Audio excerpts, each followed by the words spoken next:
Hey everybody, it's Ryan Short here again with another episode of Ryan's Real Talk. I'm coming to you from our new little office space that I'm getting put together for when I can open the brokerage in the next little bit. So things are exciting on my end, been really busy trying to get everything ready for the new brokerage and still try to take care of all of my clients and stay busy there. And try to do all these videos. So it's been a little busy, but super fun, super exciting. So today's episode, we're going to talk about how the heck you buy a house. So it may seem easy, it may seem really difficult. Most of the time when I talk with people, they have no clue what goes into buying a house. So I'm going to try to break it down in just a few steps so you know exactly what to expect. But as always, I'm going to run through the market here locally in Cache Valley. So if you're outside of there, go ahead and skip ahead a couple minutes. But if you want updates about your local market, let me know and I can get you in touch either with an agent that knows or I can look into it for you. So Cache Valley has been cranking up, right? It's acting like it's the spring market already. Homes are selling super fast. Inventory staying just right around 200 houses on the market on any given day. Sometimes just under, sometimes just over. And houses are just selling super fast. One of the things that still is true, homes priced $250,000 and under sell super, super fast, and homes priced over $400,000 are taking a little longer to sell. So depending on what you're wanting to accomplish, if you have a starter home and you're ready to move up into your next home, it could be the perfect time to both sell for the most money and negotiate with one of those homes that are over $400,000. So that's just a quick little insight into what the market's doing. So let's jump into the home buying process. Just started working with another set of clients that said, hey, yeah, we really don't know what we're doing other than what we've looked at online. And so most of the time I find people have started looking online, researching Google, whatever, and even though they find a lot of the information there, they still aren't super confident about the process. Usually it's because they don't have someone local explaining to them the steps. So I'm going to try to go through what it's like here in Utah. If you live in another state, might be slightly different. A lot of the ideas will be the same. But as far as people living in Utah, this is going to be really detailed. So hopefully it gives you a little bit of confidence. And then on top of that, if you're starting to look and get into the process, what I always recommend is sitting down with your agent. And if you don't have an agent, I'd love to sit down with you and answer your questions about your specific process, because it might be a little bit different from everyone else. But so number one thing that is going to be super beneficial for you is to actually get your pre-approval. So a lot of times agents will ask you that within like the first 2 minutes of talking to you, which is both a little bit selfish on our part and also in your best interest. So a lot of times agents don't want to show houses or don't really want to start working with you until you get loan pre-approval because they don't want to waste their time helping someone until they know that they can actually buy a house. So I don't feel super strong that way. I usually will take clients to see at least one house first to kind of get them in the groove, and then I definitely strongly recommend it. The reason why it's so important is because you may be playing online with a mortgage calculator and thinking you know what price range you want to be in, but there's just too many variables that can go into those mortgage calculators that you may not be accounting for. For example, does the property have an HOA fee? Is that monthly or yearly? How much are the property taxes? Are they super low or are they super high? That could swing your monthly payment by $100 just based off of property taxes. How much mortgage insurance are you going to have to pay? And that's going to depend on the rate you get and the term so there's just so much that, yes, it's great. I love people that are informed that look online, and it's good to give you a basis, at least give you an idea of what you're looking for. But then when you start to get a little more serious and really want to know what to look for, you got to talk with a lender. And so I'll do a whole nother show talking about the mortgage process and how to shop to get the very best mortgage, because I'll give you a hint, not all lenders are the same.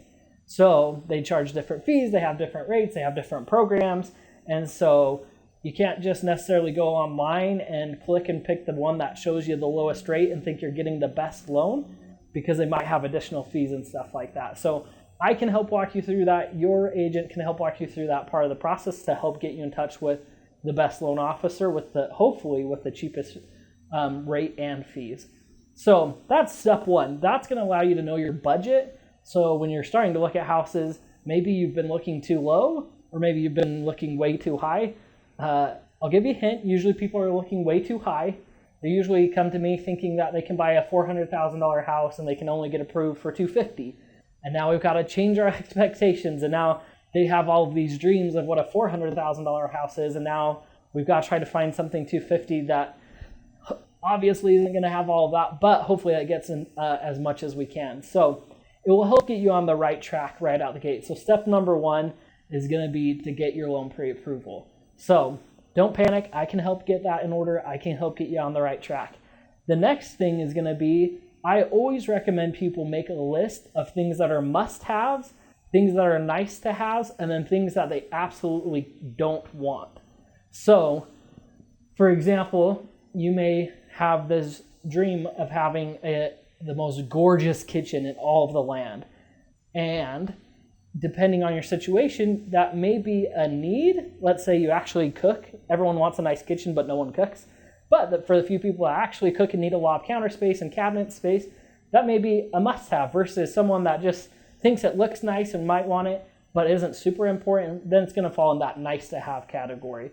For example, pretty much everyone would love to have a lot of land, but it's not the most important if they can get other things that they want. Then the other things that you're going to want to look for are things that are deal breakers or things that you definitely won't do. For example, certain neighborhoods, certain style of homes, certain condition of homes, things like maybe school district or which school they'd go to, your kids. So things like that are going to decide things that no matter what, if there's this, we don't want it. So that's quite a few things that can fall in that category. So the second thing I recommend you do is you start making these lists. As you get that order of importance, unless you're someone that has an infinite budget and can literally pay whatever they want, you're probably not going to get everything that you'd like to have. So by creating this list, it helps put your priorities in order of when you find a house that checks off all of your must-haves and some of your nice-to-haves, then you know it's going to work, it's going to be in budget, everything like that. So unless you're a super millionaire and can buy or build whatever you want, we're probably going to need that list to work together. And that way I know which properties to show you and which things to make sure I don't show you to get your hopes too high or too low. So from there, the next step we're going to take is to go see houses. You won't believe, first of all, pictures online can be super deceiving, both for the better and for the worse. The professional photographer that we use on our listings, his name is Mike Johnson. And on almost every listing we have, people come in to the actual house and they say, wow, this room isn't quite as big as it looks in the pictures, or this space just is not quite the same as what I see in the pictures, or it's so much brighter in here than what we thought. So depending on the pictures, it might look better online than it can. And I've seen plenty of pictures online of where the listing pictures were taken with a cell phone and are kind of blurry and don't really give the full picture, but they're actually beautiful houses. So I've seen $1 million houses with cell phone pictures, which I don't know how that happens, but regardless, so you can't just depend on pictures, and even virtual tours online might give you a better idea, but you got to go out and see them in person. The other reason I think it's really important to do that is because you may think that you absolutely have to have an island in your kitchen, or there's no way you're okay with having a laundry room on the main floor or in the basement or something. But as you walk through houses, you may come to find that some of the things you for sure didn't want or did want actually don't matter quite as much as you thought they would. So by getting out and seeing houses, we can walk through that and narrow down that list and maybe make some edits and make sure we find a house that fits what you absolutely love. The process to be able to see houses is pretty easy. Obviously, if you don't want to go with an agent or something like that, you can watch for open houses and try to go out to see those. Zillow usually has those listed. Realtor.com always has the open houses listed. The MLS has the open houses listed, so that's utahrealestate.com. So you can go and look on these different websites to find open houses. Our company has our website that updates every 15 minutes, so it's super up to date, and that's riserealty.com. So you can search there for properties and then open houses. So you can start doing that. Then if you actually want to see houses and there's not an open house or anything available, all you have to do is reach out to me or your buyer's agent, whoever you're using, and we can set up the time to go out and see the house. They have these little lock boxes on the door that we get access to through Bluetooth. A lot of times I have people say, well, can't you just open it for me and I can go on my own? It's literally impossible because I have to open that lockbox with my Bluetooth, which is on my phone, with my app that is only permitted on my phone. I can't put it on another phone. So literally impossible for me to get you in unless I come and open the lock for you, which ironically is the hardest part of my job. I don't know why, but I cannot open a door to save my life. I get the key in the wrong hole, I twist it, I can't unlock it. People make fun of me every time. So super easy. If you see a house you want to see, you shoot me a text or your agent a text and just say, hey, we want to go check out this property. I usually recommend saying we'd prefer to go this time on this date, but this other day or time would also work.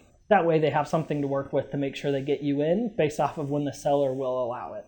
So the process is you let the agent know, we go through, we request, and sometimes the seller or the seller's agent takes a long time to get back to us, and we just have to wait for them.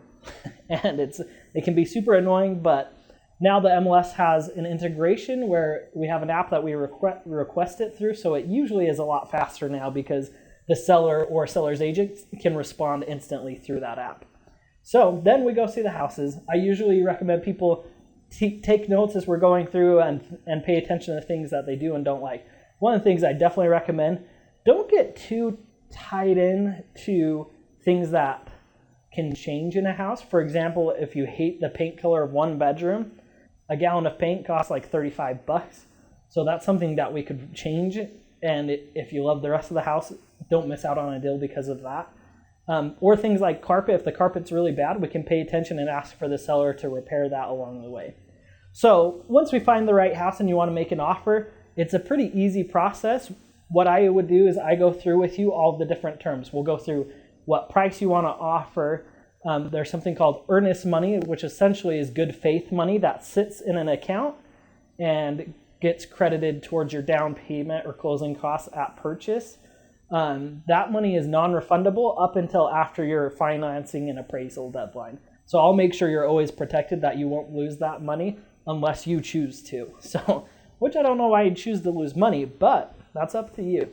So I'll make sure you're protected all along the way. So we'll decide how much earnest money you're going to put down, what purchase price you're going to offer, how long you're going to go till closing. Pretty common right now is about 4 to 6 weeks for closing. So just to keep that in mind, if you're wanting to buy a house and move in, within the next 2 months or 3 months, we probably got to get the process started now so that you can actually close by that time, find the right house and close on time. So once we get all those terms agreed to, we send that off. I usually just send it to you for an e-signature. So I type it all up in the computer, send you a PDF, you click through and sign it, it comes back to me and I turn it into the seller's agent and we wait for their response. Most commonly, we hear back within a day, and they may come back and they may say yes, they may say no, or they may say no, but here's what we are willing to do, and send us a counter offer. From there, we can choose to either say yes or no, or send another counter offer. So once we come to agreement on those terms, you're going to have a couple deadlines to make sure the house is in good order and things like that keep you protected along the line. So first, it's called the buyer's due diligence deadline.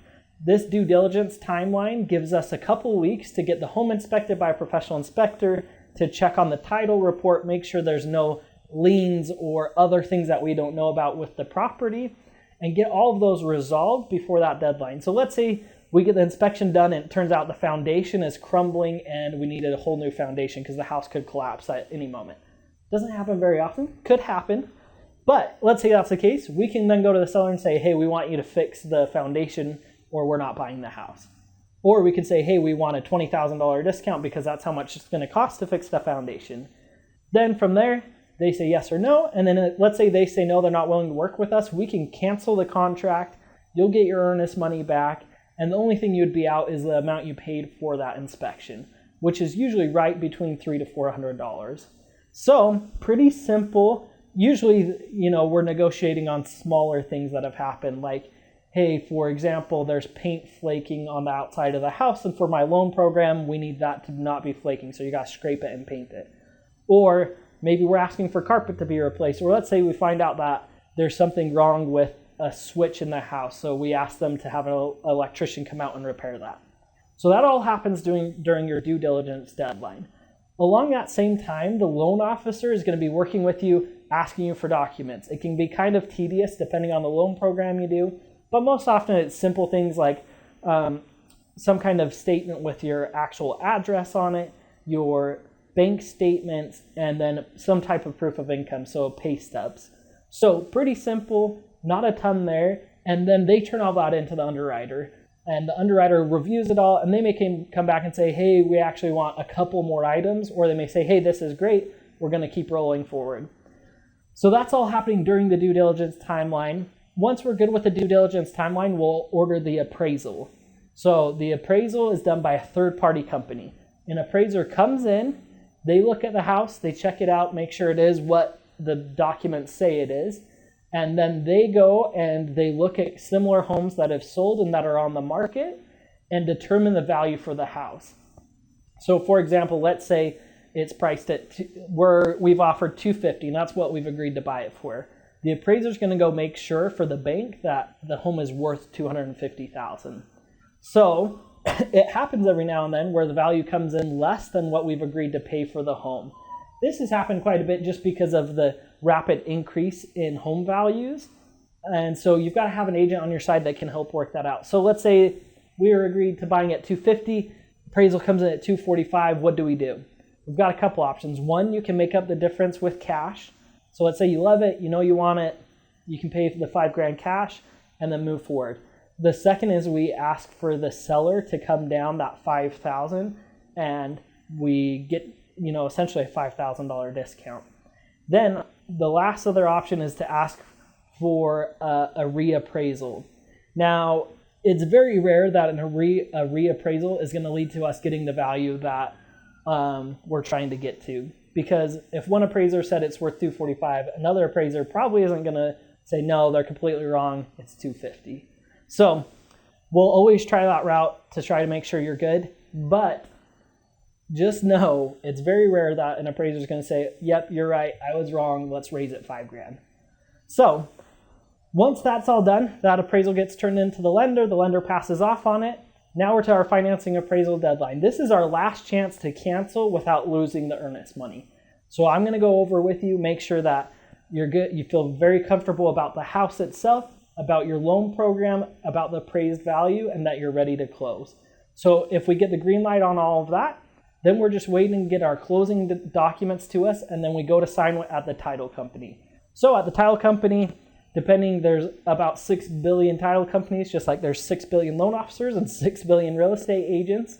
So the title company handles all of the paperwork, and then they're going to receive all of the money and transfer all of the money. So you don't have to worry about any of that. It's all done there, and your job is just going to be to go pick up the keys after. So we go into the title company, we sign the paperwork for the loan, and we sign the paperwork for the transfer of the house to you, and then you close on the home. Usually either that same day or the next day is the day that you get keys for the home and can start moving in. So that's it as far as the process. It's not that complicated, but without having someone by your side walking you through it, people seem to freak out and panic because things change along the way. So having an agent who can explain the process every step along the way is super important. One of the things that I think I provide most value at for my clients is helping negotiate a lower price, but then also helping make sure they get a loan and all of the fees on title and everything that as cheap as possible. So I really try to look out for you, not just by finding you a house and getting the deal done, but negotiating the best terms on that house, as well as with the lender and with the title company to make sure that you're saving as much money as possible on your purchase. So if you're looking to buy at any point throughout this year or next year, it's really never too early to give me a call and I can help start answering your questions. That way you can get all your ducks in a row and be ready to go. So that's it for this week's show. If you have any questions, just let me know. If there's any topics you'd like to hear covered on the show, just message me and we'll get it answered. Until next week, this was another episode of Ryan's Real Talk.